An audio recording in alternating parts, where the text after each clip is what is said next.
So I had a buddy of mine on Discord. I think it was Fridge sent me this article, and the article basically says, "Would you have a baby if you won the lottery?" It's from the Atlantic, right? One of the most popular explanations for declining fertility may be wrong. This is by Lyman Stone. South Korea's fertility rate in 2022 was just 0.78 children per woman. In much of America, rates aren't significantly higher. 0.92 children per woman in Puerto Rico, 0.19 or 1.36 in Vermont. In the Bay Area, it's about 1.3. Demographers give many explanations for declining birth rates, but one of the most popular revolves around work and family in countries such as social welfare states of Northern Europe, where women are given flexibility to square the demands of work with family. Fertility rates are relatively high. In others, where either work or family makes excessive and incompatible demand, family loses out and fertility fails. And let me say this: none of those countries are above replacement rates. So it's not like the rates are staying high, and the vast majority of births in those countries aren't to native women. It's to women who, were brought in, or it's to men and women, like men of from Pakistan or Africa that are having sex with native women, and bringing in that culture. Just want to put that in there. Improving work-life balance is probably worthwhile and good for plenty of reasons, but very little evidence shows that it would have much of an effect on fertility. For example, when men help more at home, fertility doesn't rise. One 2018 study found. And although those policies that support work and family do burst fertility, their cost is pretty high for fairly modest effects, though they may have valuable benefits. Child allowances, for example, reduce child poverty. The ideal way to test the connection would be to randomly give people a much better set of work-life arrangements and to see whether their family behaviors change. This would be hard to do, but as it happens, something like this random improvement in work-life balance actually occurs when people win the lottery. What happens when you win a lottery? Obviously, you get a considerable amount of money. Maybe you buy a new car or a house, pay off some debts. But you can also use your new wealth to establish a better work-life balance. Hire a cleaning service or a nanny, cut back on work hours. Large random transfers of wealth are a nice way to test the materialist account of fertility. If receiving a pile of cash makes people have more babies, then maybe work-life balance matters a lot. More income from less demanding work would boost births. But if lottery winners don't increase fertility, maybe the work-life balance needs some adjustment. A team of economists studying a large pool of lottery players in Sweden found that when men win the lottery, they become a lot likelier than demographically similarly lottery losers to get married if they were lower income and unmarried before their win, and if they have more children. On its face, that supports the work-life balance idea. But when women win the lottery, the only big change in their behavior is divorce. Divorce rates for women almost double in the first couple of years after winning the lottery. That's kind of crazy. What happened when we handed out welfare to women who were married to men who worked at the mills and factories when we deindustrialized? That's right, they got divorced. It's fucking crazy how that happens. It's weird. Maybe it's just maybe. It's like I've been saying for years that welfare shouldn't go to women, it should go to men. The authors offer some straightforward explanations. When a man became wealthier, they became more desirable partners. Their marriage rates increased by a third. Their increased fertility, an increase of about 13%, was itself largely attributable to the effect of being married, because being married tends to cause higher fertility, especially for men. This extra wealth apparently had no major effect on women's desirability as partners, but because Swedish law allows lottery winners to hold on to most of the winnings, had perhaps a big effect on their expectations for a post-divorce standard of living, enabling them to feel more confident about exiting a marriage. No, that's not it. That's not it. Well, let me do this. All right, so helpfully, the study authors showed that their conclusions matched the findings of another study of lotteries in the United States. It found that winning made both men and women more likely to marry, but the effect was stronger for men. While it decreased divorce rates for men, it increased them for women. Men seem to use their newfound resources to build families, while women use them to exit families. This seems like an inversion of common stereotypes about men and women, but reality is never so simple. I don't know whose stereotypes you're listening listening to my stereotype, this matches exactly. Marriage is a strong predictor of fertility for many reasons, not the least its relationship between marital status and mental health, because mental health has a large impact on childbearing. Lottery winnings boosted male marriage and fertility, not because men had unique desires for marriage. Yes, it did. Yes, it did. Listen, all right. Men in society as a whole, right? And this is crazy to say, men are the ones who actually care about children. That's why when you hear somebody always talking about pedophiles or talking about like, they're trying to turn trans kids gay and all these type of shit, all this stuff that they're trying to do, right? Like all the things that they bitch about what's happening to the children, it's never women. It's not that, please think of the children like a Simpsons. It's always the dudes who do it. But in least part because Swedish women are more likely to marry and have children with men who had more money. The effect for men about as much is as much about women's preferences and behaviors as men. Women's responses to winning the lottery were similarly complex. Divorce rates did not rise equally for all of them. That increase, the authors found, was concentrated among previously low-income women, those who had been married to older and wealthier men, and those who were married for 3 years or less. The conditions under which these women entered into marriages with their husbands could be more important than the lottery winnings.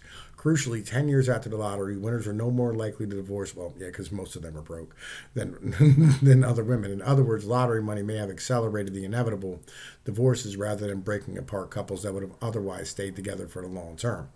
If people want to have more children than they can presently afford, man, listen, get out of here with your nonsense, right? Where was that? Man, listen. And surveys have repeatedly suggested that they do. And societies as a whole thrive when parents of all kinds are able to raise children in a stable household. Then declining birth rates are cause for alarm. And for governments seeking to reverse them by creating family policies, this research indicates that some kinds of spending may prove more effective than others. First, it suggests that a core part of low fertility is how people, especially women, value potential partners. In surveys, women continue to report desiring much higher earning partners. And when men suddenly have more money, they do in fact get married more. Policymakers cannot and should not solve this by simply handing out man bonuses. Yes, they should. However, understanding why men and boys are becoming more likely to fall behind women in terms of educational and professional attainment could be a core part of increasing fertility. Second, policymakers should avoid thinking about family policy as an issue uniquely related to women. Arguments that fertility can be increased pushing for a maximally gender egalitarian society or by delivering family subsidies disproportionately to mothers should be reconsidered. You can't get much higher fertility without men on board. Only policies that make space for men and women to choose to prioritize parenting can support higher fertility in industrialized societies. Third, marriage itself matters, and marriage responds to marital incentives. Boosting fertility by directly targeting fertility is difficult and expensive. One reason is that marriage continues to be a gatekeeping institution for larger families. Only by removing obstacles to marriage and helping young people wed earlier and stick together can birth rates be sustainably increased. This is a challenging task, and no pronuptialism has even less high-quality research on it than pronatalism. However, policymakers could offer marriage bonuses, or at least eliminate marriage penalties, like the fact that low-income people can lose their housing or SNAP benefits if they choose to combine their incomes. This much seems safe to say working-class people shouldn't need to win the lottery to feel that they can afford to get married and have kids. Okay, so here's Tom P's idea about this, all right? And I know, feminists really, really hate these type of ideas, right? And, this goes against, these are problems that will actually just never be solved as a whole, right? And the reason is because of the fact that our society is what we used to call gynocentric when we was in those manosphere, MGTOW type of circles. And the basic premise is that as a man, your value, right, is nothing. They only focus on what women need and what children need. And really, it's only what women need. They don't really care about kids. It's just women because women vote. Women are 51% of the electorate. And this idea that you can just give out money to women and not help the men at all is dumb.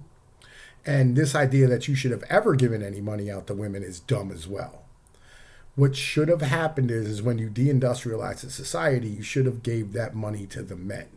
Because what ends up happening with men is men want to take care of the women and the children. We all want to be good fathers. We all want to be good husbands. We want to be good providers. But the problem is that we are not as stable as the government is. And if a woman can stand here and choose between a stable 40 racks a year, 40,000 a year from the government, or, maybe $55,000 a year from a dude, she's going to choose the government because the government's always going to have that check.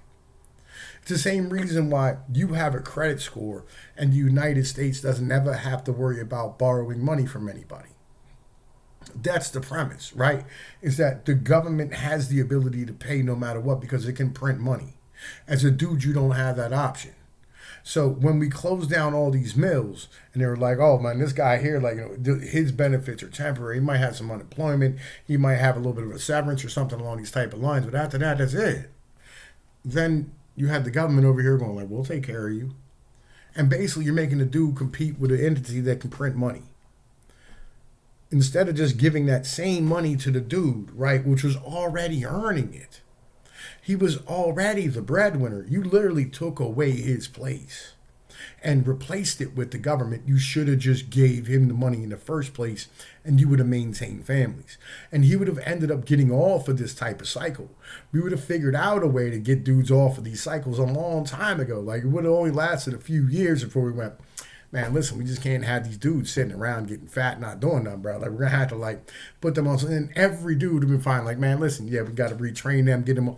We would have had real, actual, I don't want to say consequences at all, but we would have had actual, real proactive, legislation that would have put them into a work program. You go, all right, man, we're going to teach you some skills, so you can get out here and handle your business. We want to rebuild your shit because we don't want to keep giving you money because we don't have a problem supporting women.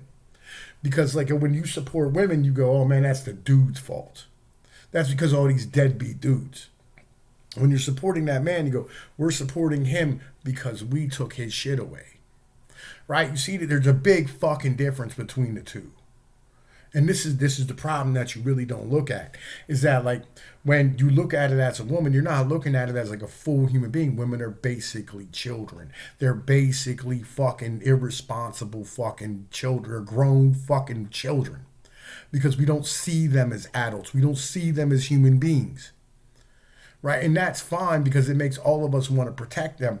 But on the other hand, when we're giving them money, we never want to take it away because the moment somebody hops on a TV screen and they get on a commercial, they get on a TV show and go, y'all are taking away these food from the women and their children. Everybody in America lines up, as we should, to stand here and go nah, you shouldn't do this. But the problem is what about all these dudes who are just, the homeless problem is growing exponentially in the fucking country. These problems of literally, I just saw an article the other day where you have these RVs that are lined up in his neighborhood, just stretching out for miles. Why? Because they're homeless. Because you don't care about the men in your society. You just expect them to get along and keep going. This is the fucking problem. Is that you don't care about the fucking men in our society at all. You don't give a shit at all about them. And we should. Because when you screw over another man, it's your responsibility to make him whole. That's the reality of things. And you screwed over all of the men. So we need to really start rethinking about what we're doing. And so look, Tom Peter's of Pnoid News. Y'all know the deal, man. Like, share, and subscribe. Oh, wait a minute. Hang on, man. Let me throw out my thing. Man, let's hear. This is Rad Light, all right? I want you guys to stand here and hold over to Rad Light. You know what I'm saying? Link is always in the description. They got all types of stuff in here, man. They got RFID scanners. You know what I'm saying? I cards for RFID scanners. They got circuit boards, right? They got all types of stuff. You know what I'm saying? They got cat toys. They got lasers for cat toys. They got lasers for your presenting. They got lasers that'll set stuff on fire. Real shit, man. Y'all need to go over here and check out Rad Light and use Pnoid. That's lowercase Pnoid at checkout for, you know what I'm saying, like, yo, all y'all laser pointer diodes, RFID, man, listen, Catsoid things, use it for all your stuff, man. Legitimately go order a goddamn laser, you know what I'm saying, and show these motherfucking people that, you know, real shit, Tom Peace is that dude. All right, I'm gonna holla at y'all later. Like, share, and subscribe. Make sure to join the Discord. The link is in the description. I'll see y'all later. I'm out.